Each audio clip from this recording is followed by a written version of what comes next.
Do I remember 2025? No, dude, I wasn't even born yet, but my pops told me all about it. That's when the Nats showed up, and Orange Potato God became president because the internet was full of sad guys who loved punch-kick sports and couldn't get tail.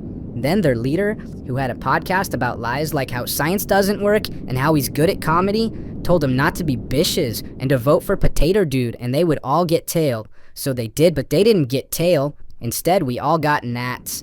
And the Nats took away women's rights, like in that show where they made ladies wear dog cones on their heads and whisper all the time. And the leader dude lost his mind because protein or something. If I weren't telepathic, I'd have thought you just had a stroke.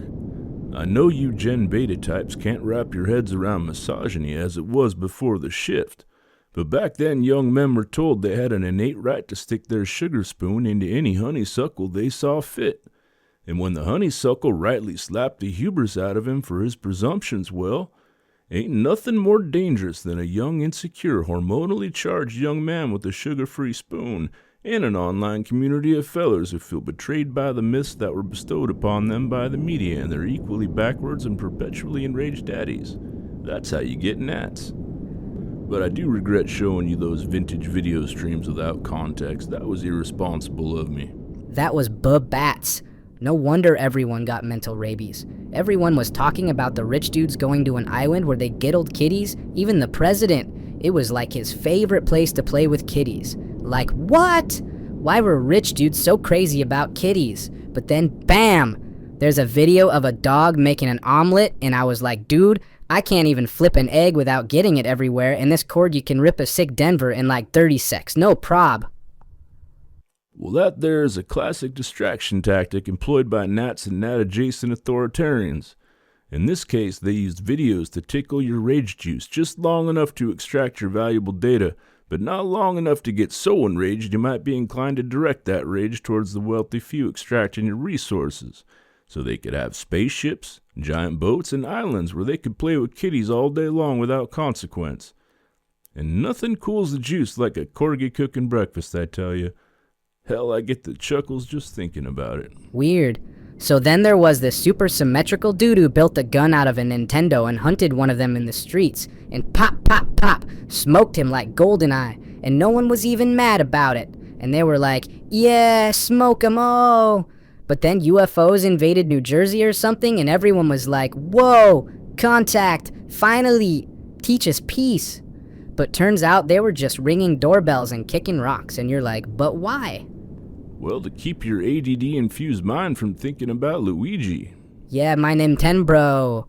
So my pops told me that back then they made you subscribe to everything. So like if you buy a refrigerator, you still need a subscription to run it, even though you own the fridge. So what if you bought a pizza? Would you have to like subscribe to get the cheese and pepperoni? That's Fugazi. But they also did it with healthcare, so like, even though you already have a body, in order to keep it alive, you have to have a subscription, and if you didn't, they would just like, let you unalive. And a bunch of people couldn't afford the subscription, so docs were just like, yo, sorry fam, but you need the gold drip to plug the hole where the blood is coming out, but you only have the bronze drip, and that don't include holes, so laters carcass. Back then it was colloquially called enshittification. You see, enshittification is a 3-step process that and people were pissed, but apparently not as pissed as Dr. Mario, because he turned Duck Hunt into Chud Hunt and smoked the guy in charge of life subscriptions. And for a minute, it looked like things were gonna get real French. But then the UFOs got people scared of aliens, so the Potato and his little friend Squidward were like, don't worry, we'll handle the aliens. But they didn't mean the space kind, they meant the brown kind. And then the Nats invaded the cities with mall ninjas to kidnap all the brown folks, and everyone ditched the rich quest to do the fight the mall cops quest, which was kinda awesome because instead of fighting, they dressed up like frogs and unicorns and did dance parties and made Paul Blart go like, whoa, I wasn't trained for this. And they were like, bro, you weren't trained at all. Glitter bomb, pow, flat tire, boom, sucks for you. I still have not shown you 2026, so enjoy your childhood while you can. Well, Pops also told me that the Potato and his ketamine Nats fired the government and released all the rabid coyotes who raided the Capitol and did all that treason. And the Rockbiter from Neverending Story made Tylenol illegal because it turned kids smart. And Potato sued TV companies for making him look bad, even though he just looked like that all the time. And then a dude named Pat Sajak had a toe removed because it got infected with gnats, and the toe grew into a golem named Pete, and Pete became the army boss and murdered a bunch of fishermen because he thought they were drugs. Hey, Seth, do gnats go away? I'll tell you this.